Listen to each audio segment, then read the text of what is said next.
Maraming salamat, mga minamahal na kapatid, sa inyong presensya. Salamat sa Panginoon na tayo'y napagpala muli sa araw na ito. Kanina sa Sunday School, tayo nakapag-aral. At ito'y, mga kapatid, nating mga pinag-aaral ng salita ng Diyos ay nakakatulong sa ating buhay espiritual. Amen. At salamat din sa Panginoon na dahil sa Kanya ay tayo nagtitipon. Ang pangunahin na tayo nagtitipon dahil sa Panginoon. Dahil sa karanasan natin ng kaligtasan, tayo nandito upang masamba siya sa Espiritu at katotohanan. Mga kapatid, dalangin niyo po ako sa aking pagtayo. Kailangan ko po yung panalangin niyo. At meron tayong babasahin na dalawang libro na pagbabasehan ng mensahe sa oras na ito. At una nating babasahin yung 1 Peter chapter 4, dito po sa verse 16 hanggang 19. Babasahin po muna natin yon sa 1 Peter 4:16 hanggang 19. Ngunit kung ang isang tao ay magbata na gaya ng Kristiyano, ay huwag mahiya, kundi luwalhati ng Diyos sa pangalang ito. Sapagkat dumating na ang panahon ng pasimula ng paghukom sa bahay ng Diyos. At kung mauna sa atin, ano kaya ang wakas na mga hindi nagsisitalima sa Ebanghelyo ng Diyos? At kung ang matuwid ay bahagya ng makaliligtas, ang masama at makasalanan ay saan kaya magsisiharap? Kaya pagkatiwala naman ng nagagbabata ayon sa kalooban ng Diyos, ang kanilang kaluluwa sa paggawa ng mabuti sa tapat na lumalang. At bubuksan din po natin sa Psalms 139 verse 23 hanggang 24. Psalms 139 verse 23-24. Siyasatin mo ako, O Diyos, at alamin mo ang aking puso. Subukin mo ako at alamin mo ang aking mga pag-iisip. At tignan mo kung may anumang lakad ng kasamaan sa akin. At patnubayan mo ako sa daan walang hanggan. Pagpalain ng Diyos ang pagbasa ng kanyang banal na salita. Tayo po sandali manalangin. Amang banal na dakila, may bigin at makapangyarihan sa lahat. Pinupurihan ka namin, Panginoon, pinapasalamatan sa iyong kadakilaan, sa iyong buhay, sa iyong kagandahan loob, Panginoon, sa iyong kahabagan. At dahil sa iyo, Panginoon, dumating sa amin, Amang Diyos, ang Ebanghelyo ng katotohanan. At diyan kami naligtas sa mga Panginoon. Salamat, Amang Diyos, na ikay namatay para sa aming mga kasalanan. Upang kami, Amang Diyos, hindi lang maligtas, kundi makalakad ayon sa iyong katwiran, makapamuhay, Panginoon, ayon sa iyong kalooban, makapaglingkod sa iyo, Panginoon. May kakumbabahan, may pag-ibig, may pagsunod, Panginoon. Amen. At higit sa lahat, Panginoon, ikaw tumutulong sa amin hanggang sa mga oras na ito upang kami makapanatili, lumakas, at patuloy na gumawa sa iyo, maging tapat hanggang sa wakas. Mga banal, dalangin namin, Panginoon, ikaw magpala muli sa pag-aaral ng banal na salita. Ang namin patnuban ng Espiritu Santo. Ikaw mag-usap, Panginoon, sa iyong alipin na tinayo. O indapatin mo siya, Panginoon. Bigyan mo nawa ng karunungan ng gagaling sa iyo. Ay mga banal na salita, Panginoon, na siya maging pagkain ng aming mga kaluluwa. Maging kabusugan at kalakasan. Mapanatag ang aming pananampalataya, palakas, at higit sa lahat, Panginoon, sa iyong iglesia, mabigyan ka ng kaluguran at kaluwalhatian. Katagumpayan namin naangkin sa pangalan pa Jesus, aming samang dalangin. Amen. Ang ating pag-aaralan ay pinamagatang The Preliminary Judgment in the Church of God. Ngayon kung sa ating mga nabasang mga bersikulo, dito natin pagbabasihan ang ating pag-aaral sapagkat dito sa Biblia, mga minamahal na kapatid, mayroong dalawang judgment na tinukoy dito sa banal na kasulatan ng una yung general judgment o final judgment na sa pagdating ng Panginoon ay judge ang buong sanlibutan. At lahat tayo haharap sa judgment na yon, Kristiyano ka man o hindi, haharap tayo. At yung isang judgment na tinutukoy dito na ito ay preliminary judgment sa iglesia. At ito po ay napakaganda sapagkat makikita natin ating sarili at sa preliminary judgment ito, hindi tayo upang parusahan kung hindi tayo pagpapalain ng Diyos. Sapagkat sa preliminary judgment ay makikita natin ating sarili. At kung makita natin ating sarili, makita natin yung pagkukulang natin o kahinaan o mga bagay na dapat pang ayusin bago dumating sa general judgment, di ba magandang preparasyon yun? At kung may binigyan tayo ng ganon, it's a blessing, mga kapatid, hindi lang sa atin. Ito rin ay magiging blessing din sa sanlibutan sapagkat kinakailangan maipahayag yung salita ng Diyos bago yung general judgment. Kaya tayo nagpapasalamat, tayo makabahagi dito sa preliminary judgment sapagkat ito'y para sa ating sariling kapakanan. Individual po ito, mga kapatid, yung preliminary judgment. Kasi ito'y patungkol sa iglesia. At kung pinag-uusapan yung sa iglesia, yung kabilang sa iglesia ng Diyos, yung lamang naligtas mula sa kasalanan. Amen? Yung mga naligtas. Ngayon, yung hindi pa naligtas, kaya nga binibigyan ng pagkakataon sila ang Panginoon. Kaya tayo nangungumbida, sineshare natin yung Word of God para makita rin nila yung katotohanan. Kasi tulad ng pag-aaral natin kanina, marami pa rin ang nasa loob nasa iba't ibang church na ang sinusunod yung tradisyon ng tao. Ibig sabihin yung turo ng tao na hindi ayon sa banal na kasulatan. Kaya marami ang nadaya, marami ang nabulag, at marami ang nananatili doon. Kaya yung kaliwanagan ng Ebanghelyo ay hindi sumilang sa kanila. Makikita mo sa kanilang buhay. Kaya kung dala-dala nila yung maling turo, ang problema, hindi makakapasok sa karya ng Diyos. Kaya kinakailangan sila ay makaalam dito. Ngayon, nasa kanila pa rin yung pagpili, yung choice. Kaya kung minsan marami tayong kinukumbida, dumadalo, may nawawala. Kasi choice nila yun eh. Hindi mo pwedeng ipagpilit. Kasi ang Panginoon hindi namimilit, binibigyan tayo ng choice sa lahat ng oras. Kaya, ang sabi po dun sa Mateo 24:14, ano po? Kung babasahin natin, at ipangangaral ang Ebanghelyong ito ng kariyan sa buong sanlibutan. At sa pagpapatotoo sa lahat ng mga bansa at kung magkagayoy, darating ang wakas. So, kita niyo mga kapatid, kailangan may pangaral ang Ebanghelyo sa buong sanlibutan. At pag naipangaral na yon, darating na yung final judgment. Yan, anytime yun. Ngayon, ito na, nag-umpisa na. Kasi through internet, social media, itong ginagamit natin, na ipapangaral na. Maraming salamat mga kapatid. Ano po, marami nakikinig na rin sa atin. At yung mga nakikinig, sineshare nila. Dahil ito ang isang bagay na binigay na Great Commission ng Panginoon sa lahat ng mga Kristiyano. Na ipangaral yung katotohanan.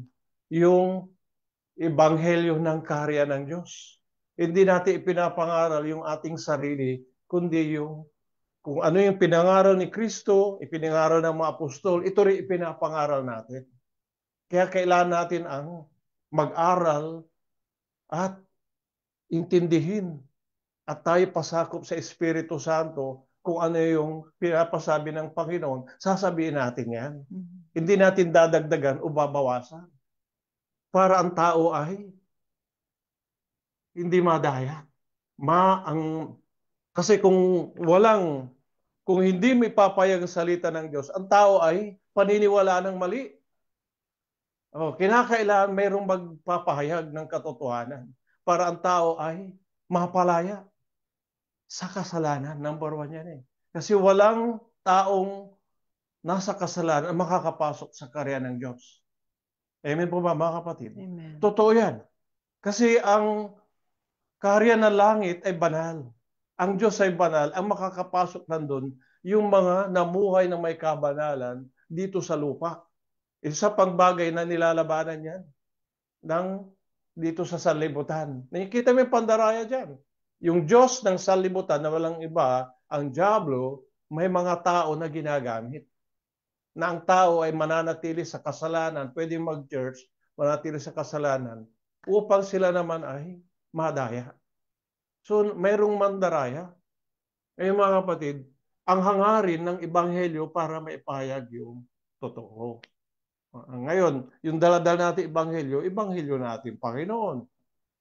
Ngayon, pupunta tayo dito sa ating binasa sa 1 Peter chapter 4:17. Sabi niya, sapagkat dumating na ang panahon ng pasimula ng paghukom sa bahay ng Diyos. Sabi sa English, sabi niya rito, for the time is come that the judgment must begin at the house of God. Talagang kailan mag-upisa dyan? And if it first begin at us, what shall the end be of them that obey not the gospel of God? Sabi niya. At kung mauna sa atin, ano kaya ang wakas sa mag hindi nagsisitalima sa Ebanghelyo ng Diyos? Mga kapatid, ang isang hangarin dyan na dapat natin na isang hangarin ng Panginoon kung bakit dumating yung unang paunang paghukom sa iglesia ay para malinis ang iglesia. Yan, yung number one. To cleanse the church. Yan, para malinis. Ngayon, para makita natin dito, kung titignan mo yung binasa natin sa Psalms 139:23, sabi mismo ni David, si David sabi niya, search me, O God, and know my heart. Sabi niya rito, siyasatin mo, O Diyos, at alamin mo ang aking puso. Ngayon, nakita natin dito, individual ito, yung paglilinis. Pag nilinis ang church, individual, dapat tayo mismo, mga kapatid, kasi ito yung panalangin eh. Panalangin ni David na sabi niya rito sa ating binasa na siyasatin mo ko, O Diyos, at alamin mo ang aking puso. Ngayon, anong una nakita natin din? Humility. At pinapasaliksik ni David sa Panginoon, sa Diyos. Ang kanyang puso at ang ano pa rito, sabi niya rito na saliksikin din ang ating binabasa rito na alamin aking puso, subukin mo ako at alamin mo aking pag-iisip. Ngayon, dito na tayo mag-uumpisa. Kung babasahin mo yung Psalms, yung buong chapter ng Psalms 139, umpisa mo yung sa verse 1 hanggang sa katapos-tapusan nitong verse. At basahin nyo yan pagkatapos sa mensahe, sa meditation natin kasi kasama yan. Sabi mismo ni Haring David dito sa verse 1, O Lord, Thou hast searched me and known me. Past tense. Yan. Tapos sabi pa rito, you know my sitting down and my rising up, you understand my thoughts afar off. Sabi niya, you comprehend my path, my lying down and or acquainted with all my ways. Ngayon kung titignan niyo mga kapatid, ang sinasabi rito ni Haring David, yung siniyasat ako at nakilala ako. Sabi niya, nakilala aking pag-upo, aking pagtindig, yung nauunawa aking pag-iisip sa malayo. Yung siniyasat ang aking landas at aking higaan at yung kilala ang lahat kong mga lahat. Ang tanong, bakit niya tinanong dun sa sa ating teksto, dito sa verse 23, na siyasatin mo ko, O Diyos, at alamin mo aking puso. Subukan mo ko at alamin mo aking mga pag-iisip. Kung doon pa lang sa verse 1, alam na ng Panginoon. Anong nakita natin doon? Nakita natin na yung pagkilala ni David doon sa katangian ng Diyos, yung attributes ng Panginoon. Anong nakita niya ron? Na yung God is an all-knowing God. Ang Diyos alam niya lahat. He's an omniscient. Omniscient. Tapos yung ano pa, God is ever-present. Dito kung babasahin mo lahat yan, nandiyan eh. Ibig sabihin, ang Panginoon, nasa lahat ng lugar. So wala kami pagkakala. Sabi niya rito, kung sumampa ako sa langit sa verse 8, nandiyan ka. Amen? Kung gawin ko ang iyong higaan sa Seol, narito, ikaw ay nandoon. Kung aking kunin ng mga pakpak ng umaga at tuman sa pinakadulong bahagi ng dagat, sabi niya, nandoon ang Panginoon. So nakita natin doon, may pagkilala si David doon sa katangian ng Diyos. Diyos alam niyang lahat, nasa lahat siya ng lugar, ano pa? Nandun yung kapangyarihan ng Diyos, nandun yung karunungan ng Panginoon. Ano pa nakita natin doon? Yung pag-ibig ng Diyos. So itong lahat ng mga bagay, mga kapatid, ay hindi lang nauunawa ni David, kundi ina-acknowledge niya yan.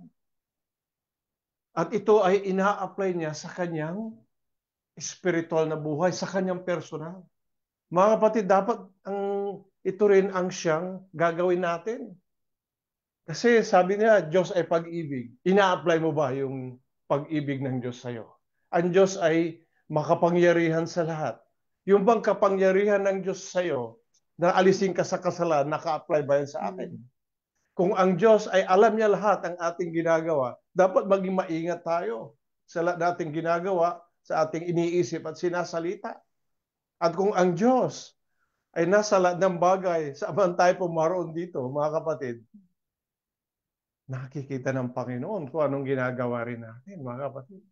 Di ba, kung naka-video ka, yung isipin mo, naka-video ka kahit saan ka pumunta, alam mo may nagbabantay sa'yo. Di ba, mag-iingat ka. O, ngayon mga kapatid, yung ba naka-apply ba sa atin yun? Yung mga bagay na yun. Ngayon, yung attributes ng Panginoon, yung kanyang katangian bilang Diyos, ito ay blessing sa atin.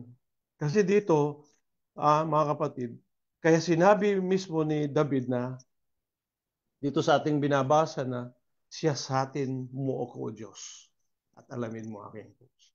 So, ito ang dalangin dapat ng bawat Kristiyano bago dumating ang Judgment Day, mga kapatid.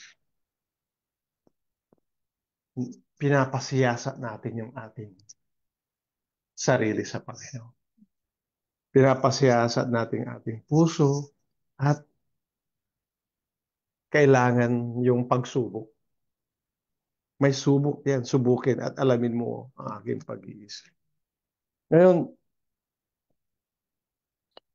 ang isang bagay na makita natin doon, na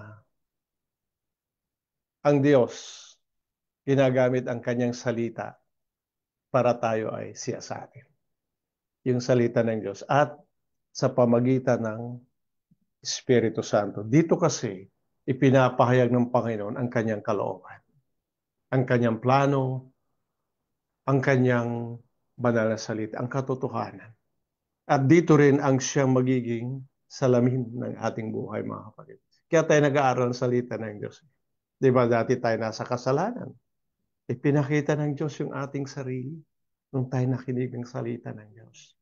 Kaya napakaganda na ikaw ay nakikinig ng salita ng Diyos at hindi lang tagapakinig, sabi ng Panginoon, kundi kayo rin ay tagatupad. Amen? Kaya yung nakinig tayo, nakita natin ang ating kalalagayan sa harapan ng Panginoon. Anong ginawa natin? Ang sabi ng Biblia, kayo ay manampalataya sa Ebanghelyo, kayo magsisi.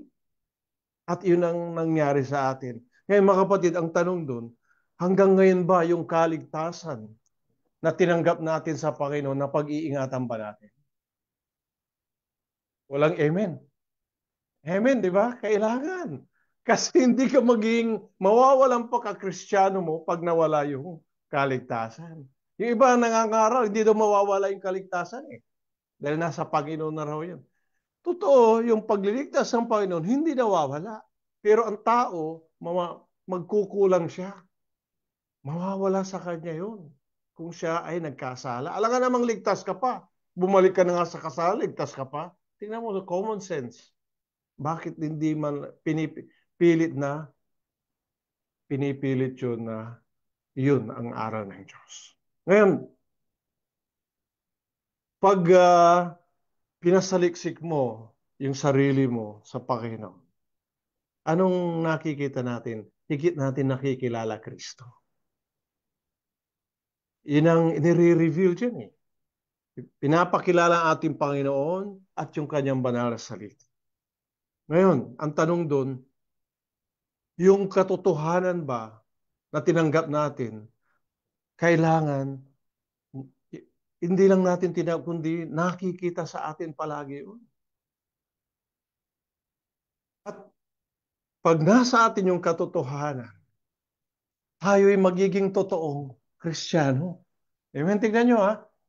Magiging totoong Kristiyano at anong makita sa atin? Yung Christ-likeness. Katulad ng ating Panginoon. Kaya tinawag kang Kristiyano, mayroong Christ-likeness. O, di ba? Ngayon, ano ang pag-describe ng mga tao sa bawat religion? Dinidescribe sila sa pamagitan ng kanilang religion na kinabibilangan. Oh, sabi niya, oh, ito ay Sabatista. Ito'y Iglesia ni Manalo. Ito'y Katoliko. Ito ay Baptist. Kasi ayon sa kanilang tinanggap na turo. Pero sa atin mga kapatid, Kristiyano. Kasi ikaw ay ang tinanggap mo yung aral ni Kristo. Eh di ba mga napakaganda mga kapatid? Ikaw ay naka-align dun sa kalooban ng Diyos. At higit sa lahat, mga kapatid, makikita natin yung hindi lang Christ-likeness, yung Christ-like spirit. Alam mo yung espiritu ng Panginoon. Ano yung makita mo dun sa Christ-like spirit? Yung spirit of compassion. Di ba? Ang Panginoon nakita niya yung paghihirap ng tao. Most materially, financially, physically, most especially spiritually. Anong nakita natin sa Panginoon? Compassion. Totoo yun. Na dapat magkaroon tayo ng compassion sa ating puso. Magmula sa ating mga mahal sa buhay, sa ating mga kapatid sa Panginoon, at sa labas. Kasi minsan nakikita kagad yung mga tao lalo na pag wala sa Panginoon. Yun dapat madama natin kagad yung compassion. Dahil hindi pa sila, wala pa rin sa Panginoon eh. At alam natin na bawat kaluluwa ay haharap sa Judgment Day, balang araw. Kamag-anak man natin yan o hindi, kakilala man natin o hindi, kinakailangan sila ay haharap sa Judgment Day. Kaya kinakailangan nila maalaman yung Ebanghelyo. Kailangan din sila magkaroon ng preparasyon. Ngayon, mayroong mga bagay sa buhay ng isang Kristiyano na hindi pa natin dinadala sa Panginoon. Amen? Meron yan eh. Those aspects of life that are not brought to Christ. Ayun ang kuminsan na yung mga bagay na yon, maging sa mga pag-uugali natin, maging sa mga paggawa, sa kilos, maging sa pag-iisip, maging sa lifestyle. Hindi pa natin sinosurrender sa Panginoon yan. Alam ba sa paglilinis sa iglesia, kinakailan ng isurrender mo lahat sa Panginoon niya? Kasi kung hindi mo ma-surrender mga bagay na yon, yun ang magpapabigat sa iyong takbuhin bilang Kristiyano. Ngayon, kaya kinakailangan, sabi ng Panginoon na, kailangan iiwanan mo ang iyong sarili. Alam niyo ba na gustong ng Panginoon na ibigay natin lahat sa Kanya. Ultimo, yung mayroon tayong mga problema, anxieties, mayroon tayong mga bitterness, mayroon tayong yung mga negative thoughts, may mga nararamdaman natin. Binibigay na dapat natin sa Panginoon yan. Pati mga problema.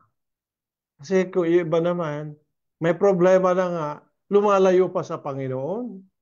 Huwag naman mangyari. O, yung iba naman, ayaw nang dumalo. O, kita mo, yung mga kapatid tayo, hindi na rin dumadalo. Ano ang dahilan nila? O, ngayon, hindi ko naman natin ginajudge yung may mga talagang meron silang trabaho, meron silang, hindi, inaano natin yung kung may time ka talaga, bakit hindi ka dumadalo? Yung iba, dahil sila ay pinagsabihan na wag nang dumalo, hindi dumadalo. O, di ba, mga kapatid? Ngayon, pagdating sa Judgment Day, yung ba yung may dadahilan mo sa Panginoon yan? O, kasi pinagbawalan akong dumalo. Kaya hindi na nagpatuloy. Mga kapatid, marami yan. Ngayon sa Kristiyano, kaya tayo palaging dumadalo, mga kapatid. Kasi yung lahat nating sa buhay natin, kailangan madala natin sa Panginoon para tayo ay magkaroon ng in conformity sa buhay ng ating Panginoon. Naka-align tayo palagi sa kanyang kalooban. At ito'y isang napakaganda sapagkat ito'y nagbibigay ng yung sa character building. Yan, para ma-develop yung Christ-alike na character, mga kapatid. Kaya nasusukat dito yung ano, yung yung response of love. Kaano ba yung pag-ibig? Ayan. Eh doon tinitignan ng Panginoon sa bawat kanyang mga anak ang pag-ibig. Kaya nung tinanong ng ating Panginoon si Pedro, mahal mo ba ako, Pedro? Kaysa sa mga pagkain ito. Marami yan. Tatanungin, mahal mo ba ako, Pedro? Mahal mo ba ako, anak? Kaysa trabaho mo? Mahal mo ba ako kaysa asawa mo? Mahal mo ba ako kaysa sarili mo? Maraming dapat itanong yan. Alam natin yan. Kasi may mga bagay na uh, lumalaban o merong tawag doon, kakompetensya ang Panginoon sa pag-ibig minsan sa ating puso. Kaya tinitignan yung puso natin. Ano pa? Kailangan yung understanding and humility na makita sa atin. Mga kapatid, kung nauunawaan natin ang Panginoon, nauunawaan natin ang kanyang salita, makikita yan. Alam mo ba, dapat sa atin, sabi nga, magkaroon tayo ng pagkaunawa. Ng tulad ng pagkaunawa sa Panginoon. Kaya bukas ang ating puso kaisipan sa Ebanghelyo ng Panginoon. Nakabukas tayo doon. Pero hindi doon naman sa time na tulad pag-aaralan natin na sabi nga natin kapatid, hindi naman tayo more on dogmatic doctrines. Kailangan naman mga kapatid, titimbangin natin. Paano ang titimbangin? Merong discerning spirit binigay sa atin. Yung spirit of discernment, galing sa Panginoon yan. Binibigay sa Kristiyano. Mayroong kaayusan, mga kapatid. Kasi baka yung mga Pharisee, alam nila yung salita ng Diyos. Pero nagkaroon ng hypocrisy dahil kulang sa application. Sa mga kapatid, inaano sa ating Panginoon na saliksikin para masaliksik natin para yung mga bagay na naging hadlang sa paglilingkod natin sa Panginoon, dapat mawala yun. Mawala yun. Kung di mawawala yung mga hadlang na yun, hindi tayo lubos sa mga paglingkod sa Panginoon. Maging informal lang ang paglilingkod, mga kapatid.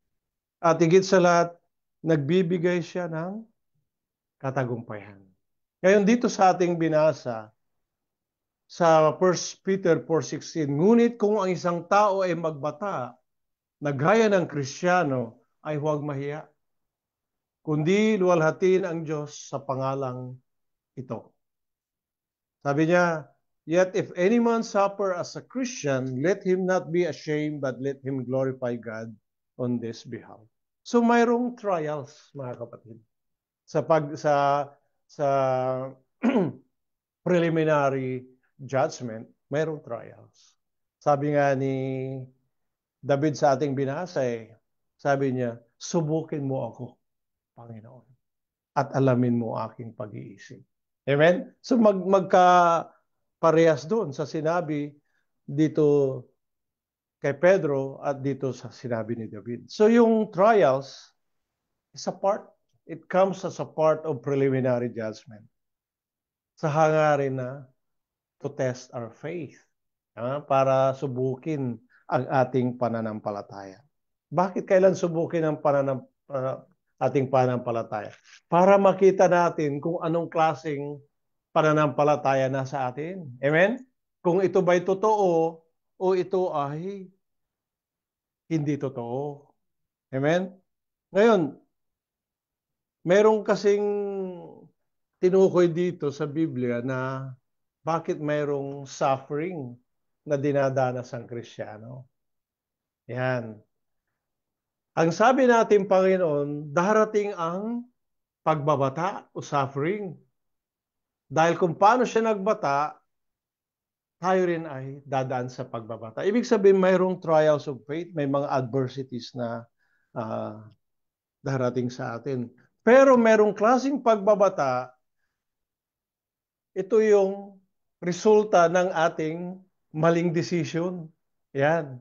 At iyon ay nagbibigay ng discouragement at bitterness. Yan kaya sa Kristiyano tayo nananalangin palagi sa Panginoon na bago tayo magplano o magdesisyon, tinitimbang natin lahat yan. Kasi pag hindi kalooban ng Diyos, nagkukos ng discouragement sa atin, bitterness. Ngayon, yung pagbabata naman tinutukoy dito sa ating pinag-aaralan, ay ito'y magiging, tulad na banggit natin kanina, character building din ito. Para tayo ay higit na magtiwala sa Panginoon pag dumating yung pagbabata sa atin. Ngayon, babasahin natin yung sinabi sa James. Sa James chapter 1 verse 2 hanggang 3, sabi niya, mga kapatid ko, ariin ninyong buong kagalakan. Amen? Kung kayo'y mga hulog sa sari-saring tukso, isa part, may tukso, yamang nalalaman ang pagsubok sa inyong panampalataya ay gumagawa ng pagtitiis. At inyong pabayaan ng pagtitiis ay magkaroon ng sakdal na gawa upang kayo maging sakdal at ganap na walang anumang kakulangan. Ngayon, kung titignan mo, ang sabi ni James, aariin ninyong buong kagalakan. Ito yung sinasabi natin, mga kapatid. Na kung dumating ang pagsubok o tukso, sabi niya, kailan natin ariin na may kagalakan. Baliktad, ano po? Kanina, sinabi natin, dumating yung resulta ng suffering ay nag-cause ng bitterness, discouragement. Kasi bunga yan ng maling mga plano o decision natin sa buhay. Pero ito naman, ito'y galing sa Panginoon yung pagsubok o mga bagay na dinaranas natin. Ngayon, sabi rito, character building kasi ang pagsubok sa inyong pananampalataya ay gumawa ng pagtitiis. Magkaroon tayo ng patience. Amen? Yan, patience. Napakaganda yan sa buhay ng isang Kristiyano. At ano pa? Sabi rito, at yung pabayaan ng pagtitiis ay magkaroon ng sakdal na gawa. Yan, magkaroon ng perfection ng faith. Yung gawain ng pananampalataya mapapasakdal pag may patience. So, patience in suffering. Patience in persecution. Patience in, kuminsan, problema natin financial. Kuminsan, problema natin may sakit. Diba? Ano yan? Sari-sari yan eh. Kanya-kanya tayong pagsubok darating sa atin ayon sa antas ng ating pananampalataya upang magkaroon tayo ng pagtitis. It's a part of character building. Ngayon, karamihan na nagiging epekto magbubulong-bulong ka, nagko-complain ka pag may problema. Sabi niya ngayon yung pagbulong-bulong, sabi sa Biblia, is a sign of unbelief. Isang sign of unbelief pag bumubulong ka. Ibig sabihin, pag dumating yun, huwag kang bubulong, makipag-usap ka sa Panginoon. You rebuke it. Kaya, pag dumating na yung problema, panalangin ka agad. Amen? Lumapit ka kagad, makipag-usap ka sa Panginoon. Yung pag-aaral natin last week, yung tayo'y lumakad kasama ang Panginoon. Di ba kasama ang Panginoon, lumalakad? O, ba't ka bubulong kung kasama mo nga ang Panginoon? Di ba? Kaya, it's unreasonable. At ito'y magiging waste of time and ano pa? Energy, waste of energy. Nakakapanghina yan, mga kapatid, pag pumasok ang anxiety sa buhay ng isang Kristiyano. At kaya pinagpe-pray natin ang bawat isa na maging matatag sa mga pagsubok na dumarating. Ngayon, sabi pa rito mga kapatid, sa ating binasa, sa 4:16, ngunit kung isang tao ay magbata na gaya ng Kristiyano ay huwag mahiya, kundi luwalhatiin ang Diyos sa pangalang ito. Amen? Ibig sabihin, huwag mong luluwalhatiin yung suffering. But, ano yung iluluwalhati mo? Yung, ano yun? Pangalan ng Panginoon doon sa suffering. May pagkakaiba, ano po? Merong, we glorify God in suffering. But we don't glorify God for the suffering. Oh, ayan. Tingnan mo yung preposition lang yun, pero may pagkakaiba ng meaning. So we glorify Him in suffering. Bakit? Dahil mayroong accomplishment dyan na pinaparating sa ating Panginoon. Ano yun? To glorify God. Alam mo ba yung suffering na dumarating sa Kristiyano? Yan ang proof na ikaw ay anak ng Diyos. Yan ang proof ng kaligtasan. Amen? Kasi ang sinusubok ay Kristiyano. Amen? Mga kapatid? Ang tinutukso yung Kristiyano. Hindi tinutukso yung sanlibutan. Nasa kasalanan yun eh. Oh. Yung kahirapan na dumarating sa sanlibutan, bunga o resulta ng kasalanan. Mga kapatid. Kaya, proof yan. Ngayon, sabi po rito sa ating binasa, sa 1 Peter 4:19, kaya pagkatiwala naman na nangagbabata ayon sa kalooban ng Diyos. Nakita niyo yung mga kapatid ha? Sabi niya rito, wherefore let them that suffer according to the will of God. So we're suffering according to the will of God. Ano sabi ron? Kanilang mga galuluwa sa paggawa ng mabuti na tapat na lumalang. Ayan. Pag ikaw ay nagbabata ayon sa kalooban ng Diyos, kinakailangan na hindi ka hihiwala yung gumawa na sa, kundi ikaw ay gumawa pa rin ng mabuti. Amen? Kasi iba, pag dumating yung pagsubok, ano nangyayari? Backslide, nanghihina. Oh. Diba? Kaya makita mo, may mga Kristiyano na in love, na despera, nanghina, nalamig. Diba? Yung iba, na-compromise. May iba dumating na pagsubok sa kanila, imbes di magpatuloy, na-compromise. Mga kapatid. Pero hindi, kaya ito, inaaralan tayo dahil ito lahat ay darating sa atin. Sabi niya, ipagkatiwala naman na nangagbabata ayon sa kalooban ng Diyos ang kanilang kaluluwa sa paggawa ng mabuti sa tapat na lumalang. Di ba napakaganda mga kapatid na tinuturuan tayong Panginoon. Ngayon, if we suffer according to the will of God, sabi niya, ang gustong ma-accomplish ng Panginoon, yung spiritual maturity sa atin. Para tayo maging matatag, maging malakas, maging magulang sa pagiging sa spiritual na buhay natin. Kaya yung experience sa Panginoon Yan nagpapatatag sa atin. Kasi habang ikaw nagtatagumpay dyan, kasi binibigay ng Panginoon din katagumpayan sa Kanya, sa atin sa pamagitan niya. Kaya merong biyaya ng Diyos. Hindi lang sa kaligtasan, kundi tayo ay makapanatili at magtagumpay. Kaya kinakanta natin yung victory in Christ, di ba? Oh, dapat hindi lang kanta yun. Dapat talaga aral sa atin. Amen? Ngayon, meron pa akong ano rito. Isa pang sinabi ng Panginoon, dahil kaya dumarating yung sa atin yung pagbabata, para tayo magkaroon ng commitment. Lalo tayong mag-commit sa Panginoon. I-surrender natin yan. At higit sa lahat, sa pagbabata, nandun yung, ano yon, pag-iwan sa sarili. You have to deny ourselves. It's a part. In self-denial, kailan i-commit mo yung Panginoon at ano pa, pasarin mo yung cross mo. At sa pagpasan mo, ito yung sinabi ng Panginoon, susunod ka. Basahin natin yon, sinabi niya ron. Dito sa Mateo,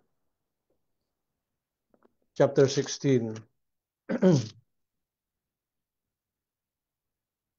dito po sa verse 24, nang magkagayoy sinabi ni Jesus sa kanyang mga alagad, sinabi niya sa kanyang mga alagad, sa mga Christian, kung ang sino mang tao'y ibig sumunod sa akin, ay tumanggi sa kanyang sarili.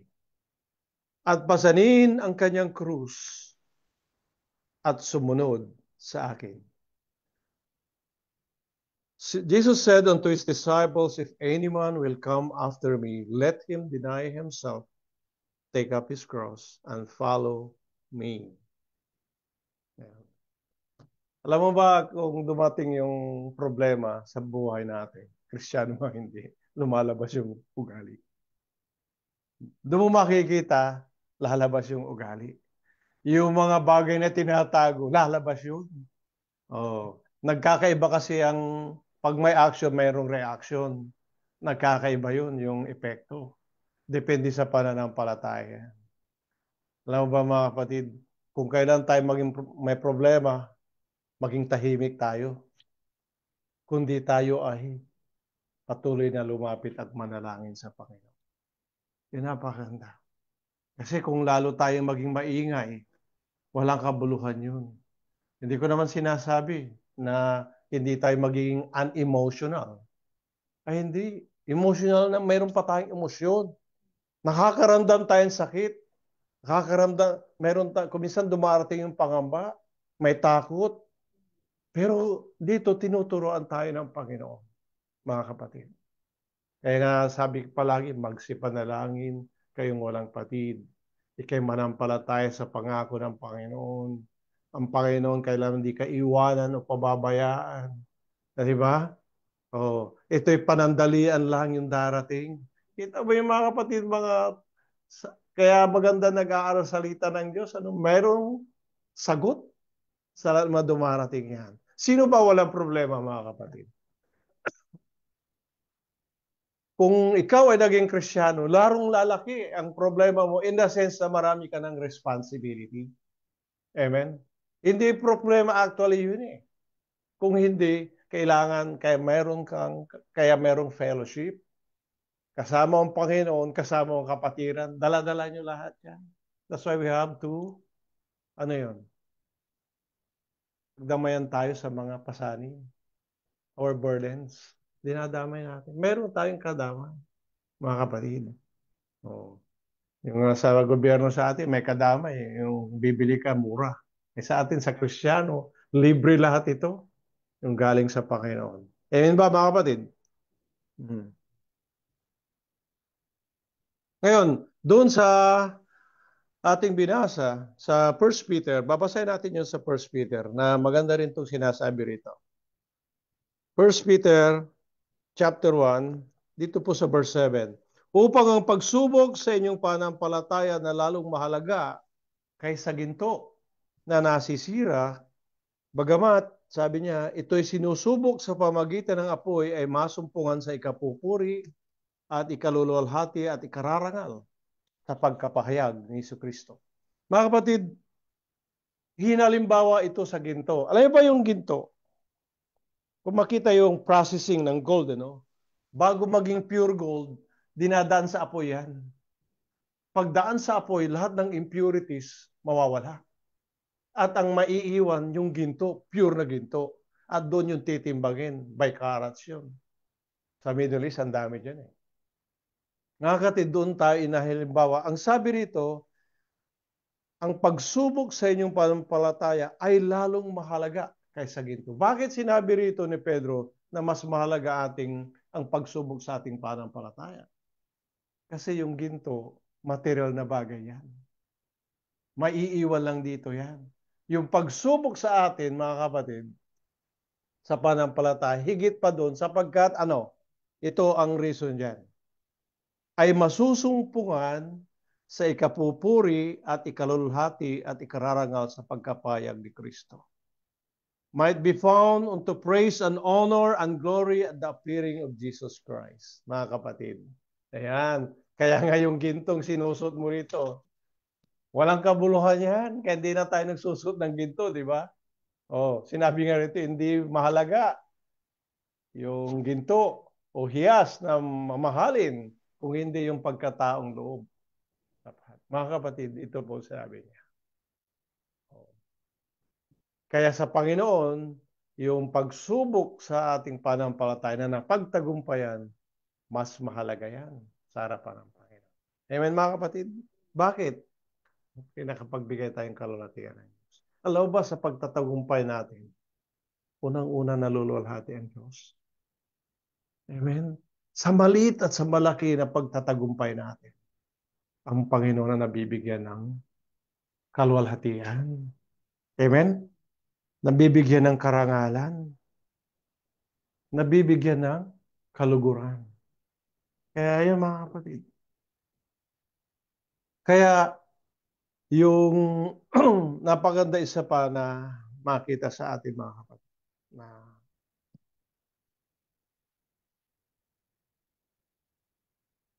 yung humility. Mga kapatid, humility ng isang Kristiyano. Alam mo ba na kaya tayo hinalimbawa sa tupa ng Panginoon? Nandun ang humility, meekness. Doon sa lahat ng mga na mga mga lingkod ng Panginoon na nabuhay sa Biblia. Lahat sa isang nakita mo doon sa kanilang taglay eh ang kanilang pagkatao yung humility na sila ng Panginoon. Alam mo yung humility in life. Iyan ang magiging sandata mo, mga kapatid. Sandata mo sa pride. Sandata mo sa yung lust. Sandata mo sa disobedience. Oh. Sabi yung sinabi ni Brother Rudy, yung lust of the flesh, lust of the eyes, pride of life. Ang ganda ito mga kapatid. Sa sanlibutan yun. Sabi niya, kung sinong gumagawa nun, wala sa kanya yung pag-ibig ng Diyos Ama. Kaya sa atin, hindi dapat makitaan na yun. At alam naman natin yun, mga kapatid. Kaya, ang napakaganda doon ay pinapasaliksik natin yun. Ngayon, ito pang sinasabi rito. Magpapatuloy po tayo. Sabi rito pa ni David, Haring David sa Psalms 139 verse 24. Tignan mo kung may anumang lakad ng kasamaan sa akin at patnubayan mo ako sa daang walang hanggan. Sabi niya rito. See if there be any wicked way in me and lead me in the way everlasting. Mga kapatid, yung buhay natin bilang Kristiyano, bilang anak ng Diyos is to please and glorify God. Yan ang ating buhay, mga kapatid. Tandaan nyo yan. Sa ating sarili, sa ating pamilya, sa ating trabaho, sa ating paglilingkod sa Panginoon. We have to please and glorify God. Ngayon, sabi ni Haring David, tignan mo kung may anumang lakad ng kasamaan sa akin. Ngayon, bakit sinabi ni Haring David ito, mga kapatid? Alam mo ba na ang Panginoon, dahil sa kanyang nalalaman niya lahat, mas higit na kilala tayo ng Diyos kaysa kilala natin ating sarili. Amen ba tayo diyan? Kasi marami tayong nakalimutan na. Nandito sa puso natin yon na nagawa natin ng mga nakaraan. May mga bagay din na kuminsan itinatago pa rin natin dyan, yung mga sekreto natin. May mga bagay din sa parte ng ating puso na hindi natin mabuong mamahal ang Panginoon sapagkat di na iyon ang nakakabigay ng hadlang. So, yung sinabi natin na attributes ng Panginoon kanina, yung omnipresence, mga kapatid, kung paano yung presensya ng Panginoon sa langit, sa mataas at sa mababa at sa maliit, yung presensya ng Panginoon sa lahat ng parte ng ating puso, alam niya, nakikita niya yun. Kaya mas niya kilala tayo. Yung konsensya natin, mas higit pa ang kaalaman ng Panginoon kaysa konsensya natin. Kuminsan kasi yung konsensya natin, seared, sabi nga, doon sa mga, kaya kuminsan, nasa Panginoon, naging informal na lang ang pagiging Kristiyano. Hindi mo alam kung nasa kanila pa yun yung kaligtasan. Mga kapatid, yun ang napakabigat na kalalagayan ng isang Kristiyano. Na akala mo ikaw ay ligtas, hindi ka na pala ligtas. Iba, nangangaral ng kabanalan pero hindi naman banal. That's already hypocrisy. Kaya ito napakahalaga yung pagsisiyasat ng Panginoon. Nanawa, ito'y ipasiyasat natin ating sarili. Kaya mga kapatid, na sabi dito sa ating binasa sa Peter 4:17, dumating ng panahon ng pasimula ng paghukom sa bahay ng Diyos. At kung mauna sa atin, ano kaya ang wakas na hindi nagsisitalima sa Ebanghelyo ng Diyos? Yung parte dyan ng hindi nagsisitalima sa Ebanghelyo ng Diyos, una yung mga hindi sumusunod. Pangalawa, sa parte ng Kristiyano, na kung hindi ka lubos ng mga pabanal, may tendency na ikaw ay tatalikod. May tendency na hindi ka magsisitalima. Ngayon sabi nga nila, hindi ito ebidensya na ikaw ay kasama palagi nagpe-fellowship sa church. Party lang yan ng ating buhay Kristiyano, ang pakipag-fellowship, pakipag-prayer meeting. Pero yung 80% to 70 to 80% niyan, mga kapatid, is about, faith and obedience. Yan ang number one dyan eh. At para maiwasan yung hypocrisy o paimbabaw sa buhay ng isang Kristiyano, kailangan palagi, sabi ni Pablo, you have to examine yourselves. Palagi. Kailangan saliksikin natin ating sarili at ipasaliksik natin sa Panginoon. Ano ba na number one yan na napakagandang maging ugali natin? Magkaroon tayo palagi ng self-examination. Sa buong mundong at the end of December, at the end of the year, ito patapos na tayong taon, may inventory ang bawat company. Mga kapatid, lalo na sa ating buhay spiritual. Kailangan yan. At titignan natin ating sarili. Ay ba mga kapatid na Panginoon naman ang tumutulong sa atin. Nalalaman ng Panginoon na lahat ng ating ginagawa, maging sa ating iniisip. Sabi nga, hindi mo pa nga iniisip, iisipin mo pa lang, alam na ng Diyos eh. Diba? Pati yung ating mga pananalita, mga kilos, it's all about Christian living. Mga kapatid, yung application yan sa loob ng church, mga kapatid, mayroong isang dahilan yan. Ang anong pa yun? Dito sa Ephesians chapter 5, verse 26. Pisa natin sa 25. Sabi rito, upang ang kanyang mga lalaki, sabi niya, ibigin ninyo ang inyong asawa, gaya naman ni Kristo na umibig sa iglesia, at ibinigay ang kanyang sarili dahil sa kanya. Tingnan mo sa verse 26. upang kanyang pakabanalin ito na nilinis sa pamagitan ng paghuhugas ng tubig na may salita, upang ang iglesia ay maihirap sa kanyang sarili na maluwalhati, na walang dungis o kulubot anumang gayong bagay, kundi ito'y nararapat maging banal at walang kapintasan. Amen. Ngayon, kung tingnan mo yung verse 25, mga kapatid, ang sabi ng Panginoon, si Kristo na umibig sa iglesia at ibinigay ang kanyang sarili sa kanya. Mahal tayo ng Panginoon, mga kapatid. Kaya inumpisa niya itong preliminary judgment, yung pagmamahal ng Diyos sa atin. Ngayon, kaya ito binigay niya, may buong pagmamahal, mga kapatid, tayo ay binili ng kanyang sariling dugo. Di ba pag may binili ka sa isang bagay, anong ginagawa mo? Mamahalin yun eh. Iniingat-ingatan mo. Yan. Oh.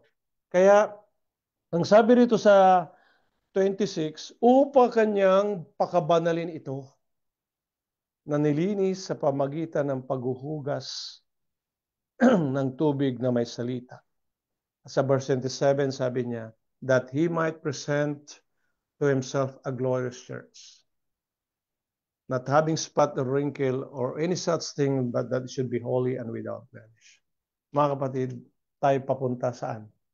Sa final judgment. Kaya sabi ni ni David dito sa ating binasa na, and see if there be any wicked way in me and lead me in the way of everlasting. Sabi niya rito, mga kapatid.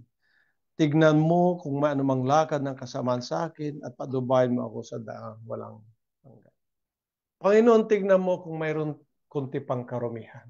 Tignan mo, Panginoon, kung may naiiwan pa na kunting karumihan. At yung alisin, pakalinisin at dalhin mo ko saan?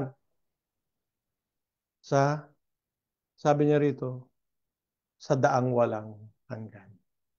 Ano yung daan walang hanggan? Sabi yung binasa natin, mensahe ng kanta ng kanina, yung higher ground, yung narrow way, di ba?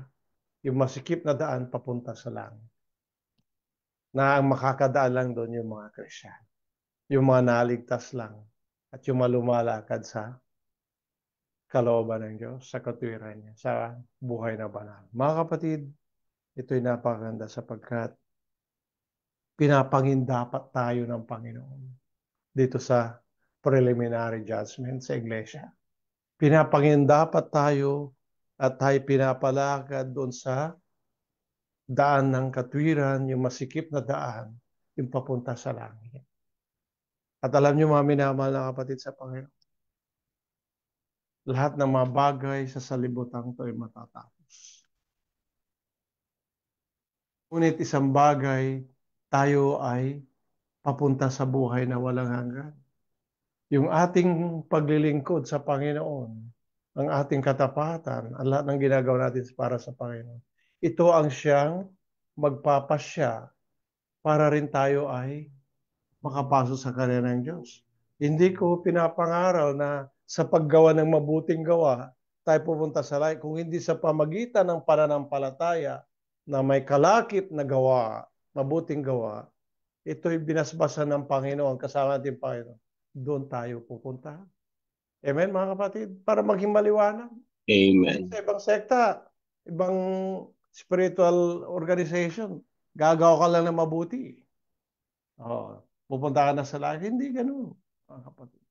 Kaya kinakailangan ikaw ay, pag ikay gumagawa, sabi niya, ano man yung ginagawa, kay umiinom, kumakain, gawin mo sa kalwalhati ng Diyos. So lahat ng ating mabubuting gawa, ating paglilingkod, ay ginagawa natin sa pangalan ng Panginoon. Amen, mga kapatid? Sapagkat siya ang nagbigay ng way na tayo ay pakapunta sa langit. Diba sa cross, yung pinapakinggan natin kanina mensahe ng cross, yung old rugged cross. Yan. For God so loved the world that He gave His only begotten Son, that whosoever believes in Him shall not perish but will have everlasting life. Mga kapatid, sa cross, yan ang daan. Yan, by the way of the cross.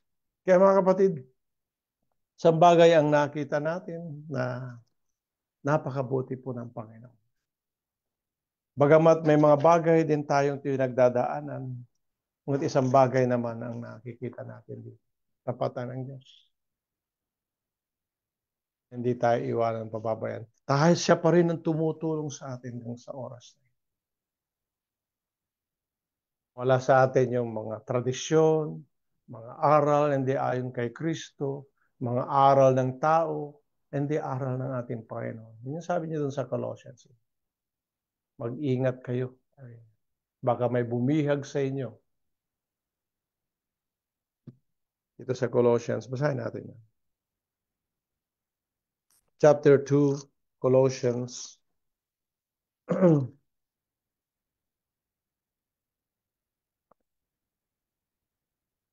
Verse 8, kayo magsipag-ingat, baka sa inyo may bumihag sa pamagitan ng kanyang filosofiya at walang kabulang pagdaraya. Ayon sa salit-saling sabi ng tao, ayon sa mapasimulang aral ng sanlibutan at hindi ayon kay Kristo. Ito yung ano doon sa pinag-aral natin kay Brother Adrian na sabi niya, beware lest any man spoil you through philosophy and vain deceit, after the tradition of men, after the rudiments of the world, and not after Christ. Napakaliwanag po ang Biblia. Puri ng Diyos na mga kapatid. Yung resulta ng preliminary judgment ng Panginoon sa Iglesia, pagdating naman natin sa final judgment, mga kapatid, anong tatanggapin natin? Reward. Amen? Kaya tayo tatayo sa judgment, no? Doon sa general judgment, para reward na. Tatanggapin natin yun. Kung ano yung ginawa natin sa Panginoon. Yun ang reward. Pero yung mga hindi tumanggap at tumalima sa Ebanghelyo, sa general judgment, ang tatanggapin nila yung punishment. Kaya mga kapatid, ang Diyos also is a God of justice. Ngayon, is a God of mercy and salvation. Inaano niya, nahabag ang Diyos. Kaya ang tao, bago dumating ang judgment day, pinapangaral Ebanghelyo para tayo manumbalik sa Panginoon. Pero ang problema, nung sa panahon ni Noah, hindi sila nakikinig. Hanggang sa panahon natin, hindi rin nakikinig. Hanggang sa dumating yung malaking baha, doon lang siya naniwala. Mga kapatid, ganun din sa panahon natin. Maraming umaayaw sa salita ng Diyos. Pagdating sa Judgment Day, maniniwala na sila na mayroong Kristo. Maniniwala sila na mayroong impyerno at langit. Maniniwala sila sa Ebanghelyo. It's too late. Mga kapatid, nawa hindi lang tayo maligtas. Marami pang kaluluwa maligtas. Sa mga makikinig sa mensaheng ito, nawa magkaroon tayong open-minded. We have to open our minds and heart so that God will give us an open understanding and wisdom. Minamahal na kapatid sa Panginoon, tayo rin mga kapatid, sa mga huling araw na ito, higit pa tayo maging matapat. Higit pa tayo magtumigay, higit pa tayo maging masipag. Huwag tayong madaig ng sanlibutan kung hindi daigin natin ang sanlibutan sapagkat nasa atin ang Panginoon. At nawa madandan tayo ng Panginoon na walang dungis at kapintasan. Sabi nga rito, mga kapatid, na kung dumating ng panahon ng pasimula ng paghukom sa bahay ng Diyos, at kung mauna sa atin, ano kaya ang wakas naman hindi nagsitalima sa Ebanghelyo ng Diyos? At kung ang matuwid ay bahagya ng makakaligtas, ang masama at ang makasalanan, ay saan kaya magsisiharap? Kaya pagkatiwala natin naman ang pagbabata ayon sa kalooban ng Diyos, kanilang mga kaluluwa sa paggawa ng mabuti at tapat na lumalang. Pagpalain ng Diyos, kanyang banal na salita, to God be the glory. Mga kapatid, Amen. tulad na nakagawian natin, meron pa rin tayong mga bagay na ilapit sa Panginoon.